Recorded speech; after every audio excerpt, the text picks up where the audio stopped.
पहले तो यहाँ पर उपस्थित समस्त देशवासियों को स्वतंत्रता दिवस की हार्दिक शुभकामनाएं। मैं काजल बिष्ट, पैरामेडिकल फर्स्ट ईयर की स्टूडेंट, आज आप सभी के समक्ष अपने कुछ विचार प्रस्तुत करने हेतु उपस्थित हूँ। आजादी का असली मतलब सिर्फ वही समझ सकता है जिसने कभी गुलामी की हो। हम सौभाग्यशाली हैं कि हमने स्वतंत्र भारत में जन्म लिया। यूं तो आजादी की लौ 1857 में ही चल चुकी थी, जो 1947 में हमारे देश को आजाद कराई। प्राचीन, मध्यकालीन और वर्तमान भारत के उदाहरणों से मैं स्पष्ट करना चाहूंगी कि जब हम फिरंगियों के फेरे में फंस चुके थे, तब रंग दे बसंती चोला की एक आवाज पर टोलों के टोले उड़ाते थे और उनके इनकलाब जिंदाबाद और वंदे मातरम के नारों से खून ना जाने वाला 5-5 डिग्री का तूफान अंग्रेजी शासन की जड़ें हिला देता था। उसके बाद 62, 65 और 71 के युद्धों में अपना लाल, अपना बेटा गवा देने वाली माँ, जरा सोचिए क्या बीतती होगी उस माँ पे जब अपने लाल के चिथड़ों को देखती है। अरे उसके आंगन की तुलसी अर्थात उसकी विधवा रोती है, चीखती चिल्लाती और कहती है कि प्यार भी भरपूर गया, मांग का सिंदूर गया, नन्हे नैनिहालों की लंगोटियां चली गई, छोटी छोटी बेटियों की चोटियां चली गई, बाप की कमाई गई, भाई की पढ़ाई गई।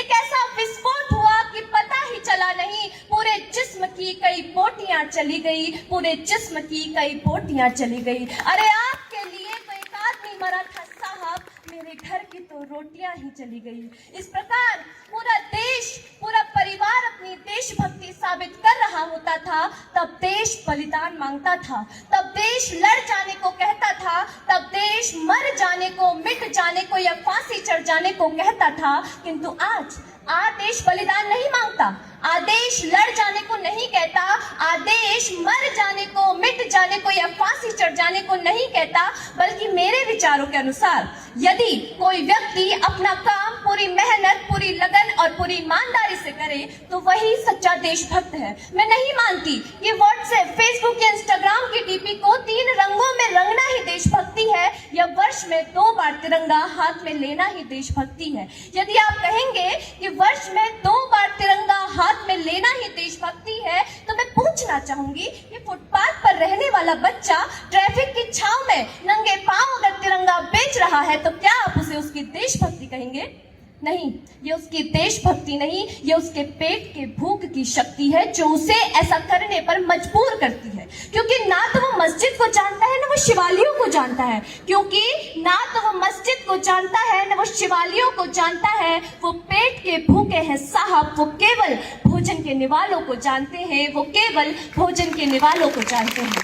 अपने परिवार, अपने समाज और अपने राष्ट्र के प्रति समर्पण का भाव है देशभक्ति। हर देशद्रोही के जीवन में आने वाला तूफान है हमारी सच्ची देशभक्ति, ताकि हर देशद्रोही यह समझ सके कि यदि तू परिंदा है तो ये आसमान तेरा है, और यदि तू दरिंदा है तो ये शमशान तेरा है। भाईचारे से रहना है तो रह जमीन पर, वरना ये कब्र भी तेरी है और कब्रिस्तान भी तेरा, वरना ये कब्र भी तेरी है और कब्रिस्तान भी तेरा। दोस्तों, यही देशभक्ति, यही सच्ची देशभक्ति, यही सच्चा राष्ट्र प्रेम कि न सरकार मेरी है, न रौब मेरा है और ना ही बड़ा सा नाम मेरा है। बस इतनी सी बात का गुरूर है मुझ में कि मैं भारत की हूँ और ये भारत देश मेरा है, कि मैं भारत की हूँ और ये भारत देश मेरा है। परंतु एक वैचारिक बीमारी जो मुझे हमारे समाज में नजर आती है, कहते हैं हम दुनिया के सबसे बड़े लोकतंत्र हैं जहां हिंदू पैदा होता है, मुस्लिम, सिख और ईसाई भी पैदा होते हैं,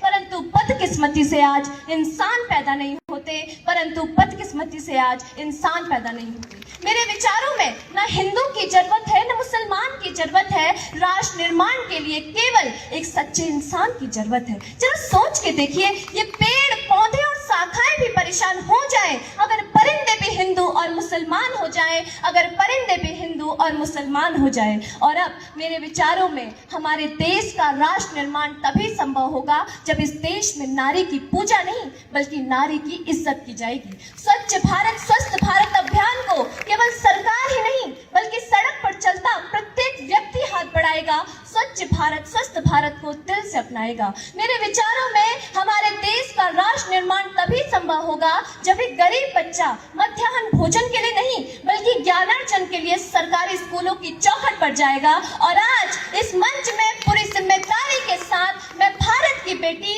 यह आह्वान करती हूँ कि हमारे देश का राष्ट्र निर्माण तभी संभव होगा जब मैं, आप, हम सब मिलकर इस देश को आगे ले जाने का प्रयास करेंगे, क्योंकि ये हमारी जिम्मेदारी है कि हम अपने देश को आगे ले जाएं, अपने वतन को आगे ले जाएं और अपने राष्ट्र को आगे ले जाएं। क्योंकि इस राष्ट्र को आगे ले जाने के लिए हमारे देश के जवानों ने न केवल अपने प्राणों की आहुति दी है बल्कि अपनी इच्छाओं, अपनी आकांक्षाओं की भी आहुति दी है। वे कहते हैं कि मेरी दिवाली में उजाले का ख्याल तक नहीं, मेरी होली में रिश्तों का गुलाल तक नहीं, कि मेरी दिवाली में उजाले का ख्याल तक नहीं, मेरी होली में रिश्तों का गुलाल तक नहीं। ईद पर चांद हर तन्हाई में इजाफा लाता है, मुझे तो राखी बांधने बस एक लिफाफा आता है, मुझे तो राखी बांधने बस एक लिफाफा आता है। मेरी माँ के पैर छुए मुझे अरसे हो गए, मेरे पिताजी मेरी याद में घर बैठे